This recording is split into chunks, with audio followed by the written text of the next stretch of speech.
Welcome to Strip Cover Lit, where we squeeze the bigger picture out of literature. I'm Adrian Fort. And I'm Dalton Gentry. And we are here for a wrap-up of the month of April 2019. 30 days in April of 2019. 31 videos from Strip Cover Lit. Yes. Not a day has been missed in 2019. A single day has not gone by without a Strip Cover Lit video. That's true.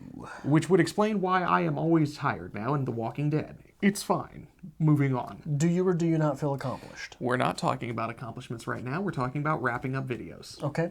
Also, I want it to be known, Justin Fullerton, on our video, what was it? The TBR? The book news. On the book news, we asked for suggestions. Justin Fullerton said you should highlight a comment of the month, either on this, but he said it sounds either on the book news, but it sounds more like a wrap-up idea, and he was correct. It does sound more like a wrap-up idea. Do we have a comment of the month? I do have a comment of the month. I still have my all-time favorite comment just because it made me laugh. What was it? I couldn't remember Molly Weasley's name from the Harry Potter series, and someone just commented, Molly. So I immediately responded, no thanks, I have to drive. That made me incredibly happy. I giggled profusely. It's your own joke. Yeah, I laugh at my own jokes. Quite What a hipster. Anyway, we're going to start with comment of the month? I don't know. How do you think we should do this? Let's start with comment of the month, since it's a new thing. This comes from Bad Girl Bex, a bad girl of the Bex variety. It is on the Hunger Games Part 2 video. Now I've lost the comment. Now I've got to find the comment. Look what you did. Searching. I genuinely expected this was going to be a comment like Adrian should do more reviews with his tank top. Adrian should take his shirt off and more reviews. No, this is a doctorate thesis. If I continue to get more comments like this, I will start filming with my shirt off while you wear a sweater. And that's what we're going to go with. Bad Girl Bex.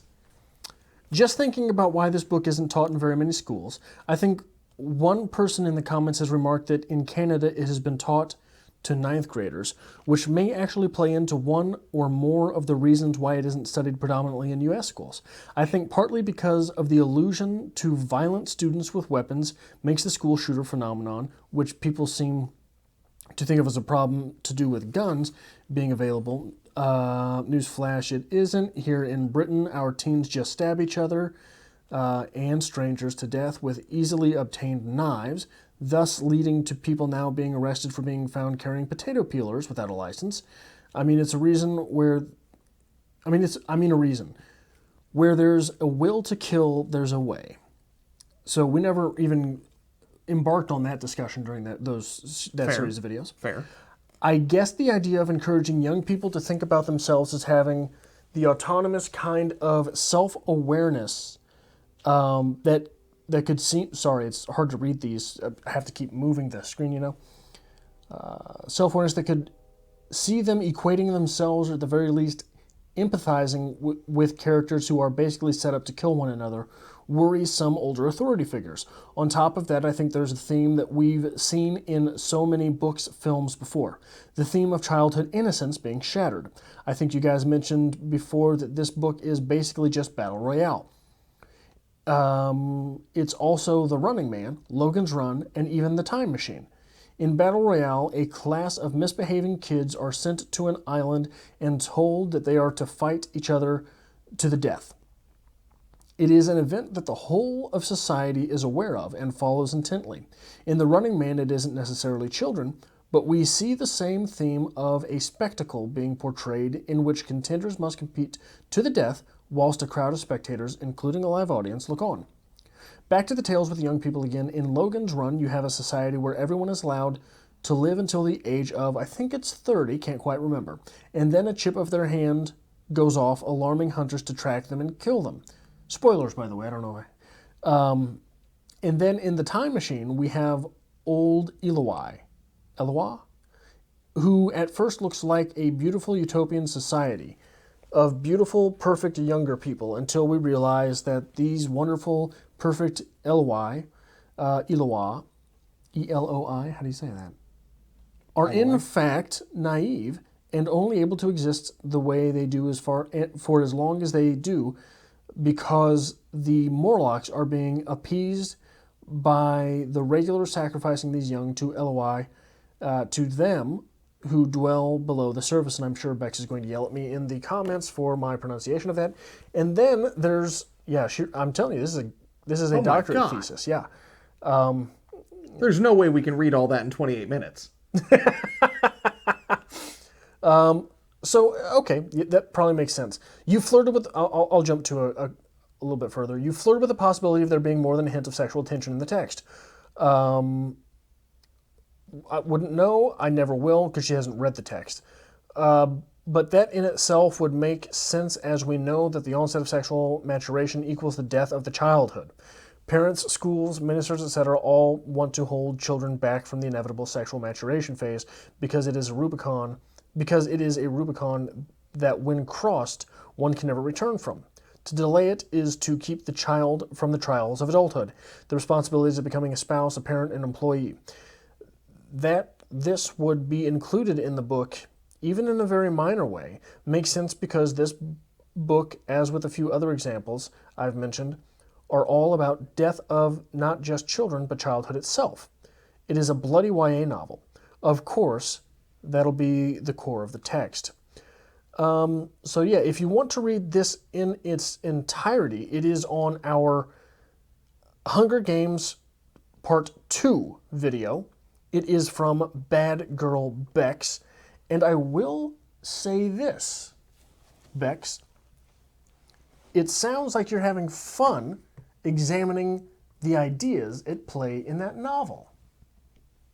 Mightn't it be a joy to read if you claim you don't want to read it, but you're doing all of this thinking about the things that are involved, right? Bex put more time and effort into that comment than I did into the entirety of my undergrad. That's impressive. You should be embarrassed. I am. You didn't put any effort into your undergrad. It was an impressive comment, though. I'll give it that. Yeah, it's absolutely. a good selection for our first comment of the month. Yeah. Look at that. April wrap-up. Standard format here. We're just going to go through our days here, talk about a little bit things we've done in April, and take some time to appreciate ourselves. It's been a good month for us. This would have been a good way to do the comment of the month when we get to that day. I should have read it then. Well, you know, Lessons learned. We're learning. Lesson learned. Mistakes were made. But anyway, Monday, April 1st, we began the month with part 1 of The Hunger Games, which was an hour-long video of us discussing our Let's Read of The Hunger Games. Yeah. Good start there. Good novel. Glad we're wrapping it up in May. Our first edition of the Twilight series is 4.5 hours. Shut up. Moving on.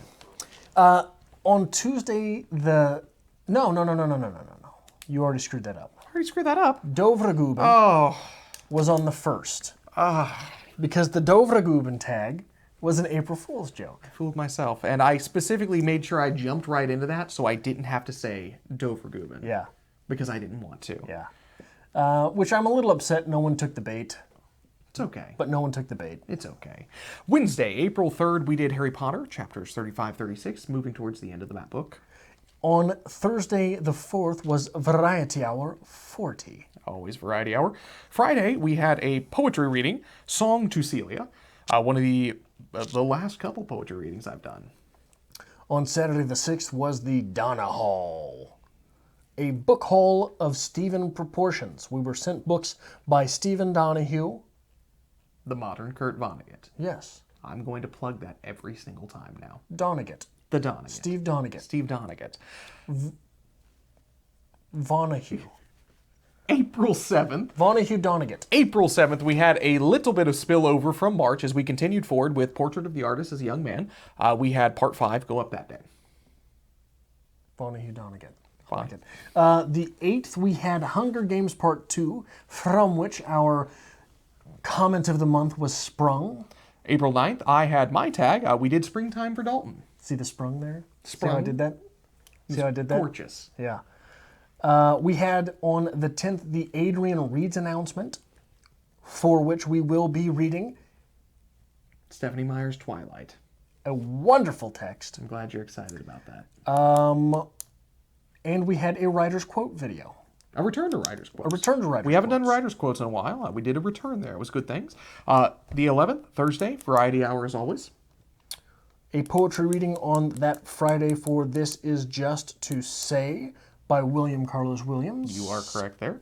The 13th, we had a bit of a review, something we haven't been doing quite a bit of, the short story reviews and the poetry reviews, but we did The World is Too Much with Us. How'd you feel about that text? It was okay. I think it's one that you've got to, I think it's one that you have to dive into in order to enjoy. Okay. Is that fair to say? Yes. I feel like it is one of those ones where if you like it, you're really going to like it. If not, it's going to be okay. But I think you have to do the work to get to the like it in the first place. Fair statement. I don't think that you will like it in an unacademic fashion. Okay. On the 14th, we had a poetry discussion of Trash Can Lives by Charles Bukowski, which is one that just hits you in the gut. As most Bukowskis do. He's a master of it. April 15th, Hunger Games, Part 3. On the 16th, we had the AuthorTube In the Trenches tag, which there have not been many takes on. And again, if you are an author-tuber, a poetry tuber, or just a booktuber, please leave...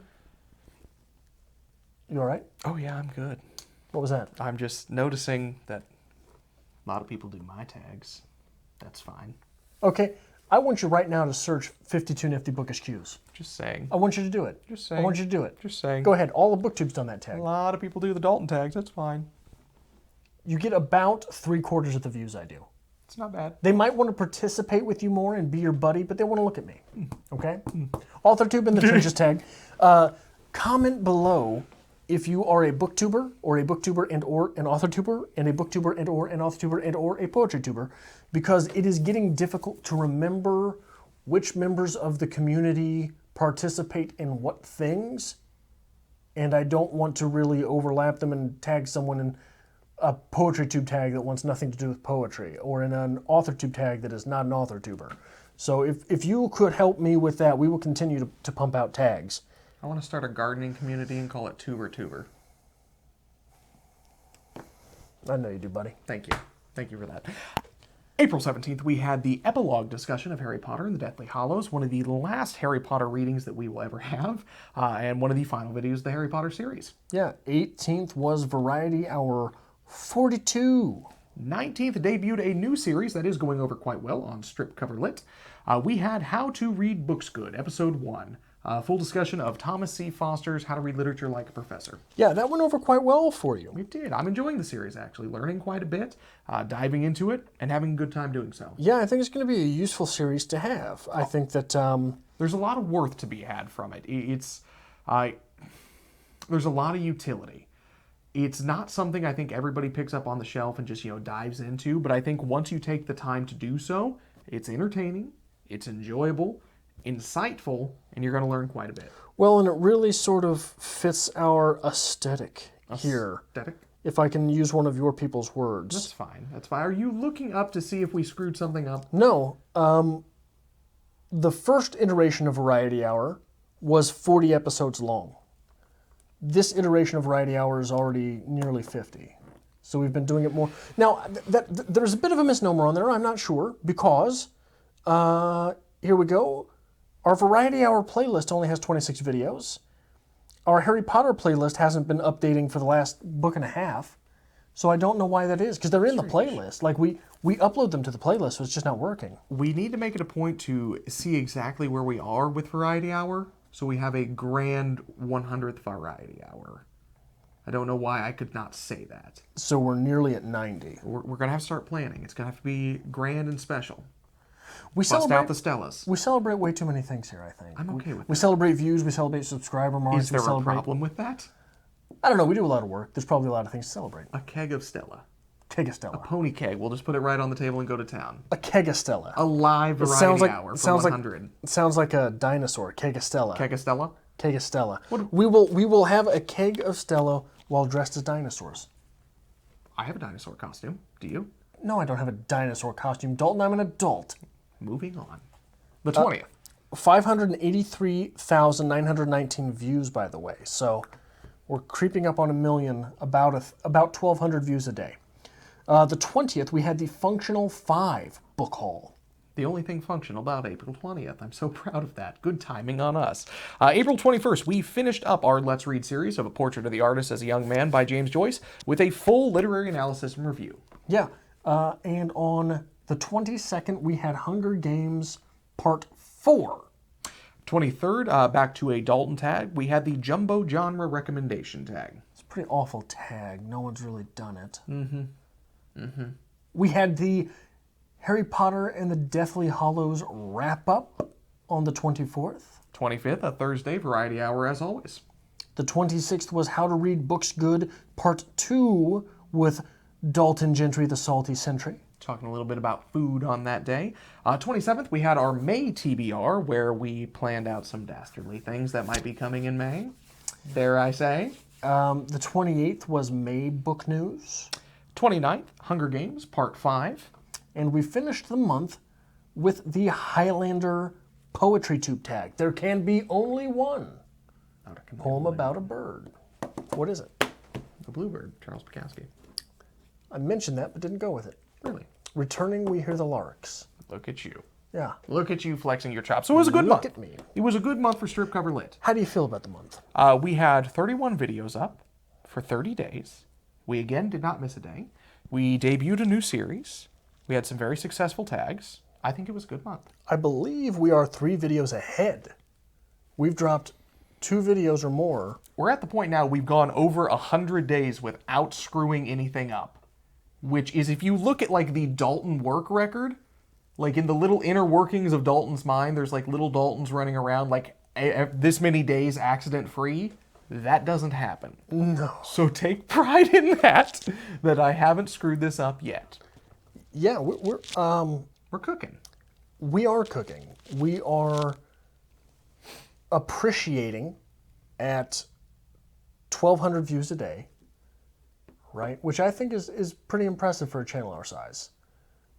We do some good work. Yeah. That's what this is for. We take time to appreciate it once a month. Well, I just mean appreciating how an investment appreciates over time. That's so fair. We're growing at 1,200 views a day, which that's something I'm proud of. Good. Because we're talking about literature. You know, we're talking about books. We've only got 5,100 subscribers, so it's not like we're a massive channel. You got nothing here? I think we're doing good work. I honestly do. I think so too. I think we put in a considerable amount of work. I think we do things a little differently than most booktubers were doing when we started. We've pushed a lot of analysis as opposed to standard review. And reviews in general. Reviews were not a terribly large genre of booktube video when we started. So yeah, I do think we're doing good work. I think we're going to continue to do good work. This is the time we take to brag, I think. We do. You know? That's okay. And it's about, like, when we brag about views, what we're bragging about is community. Yeah. We're bragging about we have fostered a community, and people have not found us too abrasive and want to say, okay, I want to know what those guys think about The World Is Too Much With Us, which got about 40 views, but... That's fine. 40 people got to watch it. Yeah, 40 people have heard of The World Is Too Much With Us now. I will like to say, though, way back when, we did a wrap-up, and we had a good month. We did some good work, and I pulled out a confetti cannon, and I fired it off into your apartment at 3 o'clock in the morning. Yeah, and Monse made a gift of that. Gorgeous. The end of this year, if we make it without screwing up any videos, that last wrap-up, I will have a parade of like confetti cannons. And if we don't make it, you won't make it. That's fine. So you'd better hope. I will be the confetti. It all works out. Hipster confetti. In this, please. It's just little pieces of flannel flying just everywhere. Flannel and PBR everywhere. It's fine. It's hair. fine. Dreadlock here and there. It's okay. Yeah. So this has been the Stripped Cover Lit wrap-up of April 2019. All the videos we did, all the news that's fit to print. Look at you. And a fine comment along the way as well. Something new. Something we haven't done before. Yeah. So, Christopher Hitchens, in Letters to a Young Contrarian, you know, all the news that's fit to print, you know what that's from? I do know. New York Times, I believe. Okay. He says that one of the ways he doesn't lose motivation is he wakes up, grabs the New York Times, reads all the news that's fit to print, and says, by whose bloody standard? And that gives him enough piss and vinegar to want to attack something that day. As someone who wakes up and is angry about everything, I wish I could wake up that angry. You wish you could wake up that angrily productive. Yeah, I'm just angry. I just want to sit and stew about things. I don't actually accomplish anything. Yeah, so hit the like button if you like this sort of thing, because it really helps us out here on the channel. Hit subscribe if you are looking forward to the 31 videos we will drop in the month of May, and the 365 videos that we will end up uploading this year. And you want to be around for that. And if you would like to help us create the rest of this content, there is, as always, a link to our Patreon to be found in the description below.